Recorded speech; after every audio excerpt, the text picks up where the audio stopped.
Hello, അപ്പം നമ്മളിപ്പോൾ കൊച്ചിൻ എയർപോർട്ടിലേക്ക് പോവാണ്. എന്തിനാ പോകുന്നതെന്ന് വെച്ച് കഴിഞ്ഞാൽ നമ്മുടെ കസിൻ ബ്രദർ ഇന്ന് പുറത്തേക്ക് എബ്രോഡ് പോവാണ്. അപ്പോൾ ആളെ യാത്രയാക്കാൻ വേണ്ടിയിട്ട് ഞങ്ങൾ പോവാണ്. ഓൾറെഡി അവർ കാറിൽ പോയി. പിന്നെ ഞാനും അച്ചേട്ടനും ബ്ലിസും ശ്രീകുട്ടനും കൂടെ ഞങ്ങൾ 2 ബൈക്കിലായിട്ടാണ് പോയത്. സോ അവിടെ ചെന്നിട്ട് നമ്മൾ പാർക്ക് ചെയ്യുന്ന സ്ഥലം എവിടെയാണെന്ന് കണ്ടുപിടിക്കാൻ കുറേ പാട് കിട്ടും. അങ്ങനെ ഞങ്ങൾ എയർപോർട്ട് മൊത്തം കറങ്ങി ഒന്ന് കണ്ടു. അങ്ങനെ കുറേ നേരത്തിന് ശേഷമാണ് നമ്മൾ പാർക്ക് ചെയ്തത്. സോ അവിടേക്ക് ഇന്ന് കുറച്ച് നേരം വെയിറ്റ് ചെയ്തിട്ട് നമ്മൾ പൊക്കത്തേക്ക് പോയി. അവിടെ എല്ലാവരും നമ്മളെ വെയിറ്റ് ചെയ്ത് നിൽക്കുന്നുണ്ടായിരുന്നു, വീട്ടിൽ നിന്ന് എല്ലാവരും. അപ്പോൾ അങ്ങനെ നമ്മൾ ചേട്ടനെ യാത്രയാക്കാൻ വേണ്ടി വന്നതാണ്. എല്ലാവർക്കും ഭയങ്കര വിഷമമായിരുന്നു അവളെ പോകുന്നതിന്. അങ്ങനെ കുറേ നേരം അവിടെ വെയിറ്റ് ചെയ്തിട്ടാണ് വിളിച്ചത്. സോ അത് കഴിഞ്ഞ് ബ്ലിസ് ദാഹിച്ചിട്ടൊരു വെള്ളം വാങ്ങിക്കുന്നതാണ് നിങ്ങളെ കാണുന്നത്. അത് കഴിഞ്ഞിട്ട് ഞാൻ എയർപോർട്ടിൽ നിന്നുള്ള വ്യൂ ഒക്കെ കുറേ വീഡിയോ എടുത്ത് വെച്ചു. നല്ല രസമുണ്ടായിരുന്നു രാത്രിയാണ്ട് കാണാൻ.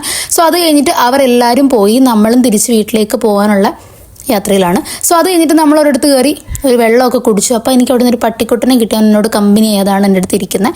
അത് കഴിഞ്ഞിട്ട് നമ്മൾ ഫ്ലൈറ്റ് കാണാൻ പറ്റുന്ന ആ ഒരു റോഡിലേക്ക് പോയി, എയർപോർട്ടിൻ്റെ സൈഡിലുള്ള റോഡുണ്ടല്ലോ, അവിടെ പോയി കുറച്ചുകൂടെ അവിടെ നിന്നിട്ട് നമ്മൾ വീട്ടിലേക്ക് പോയി. ടാറ്റ ബൈ.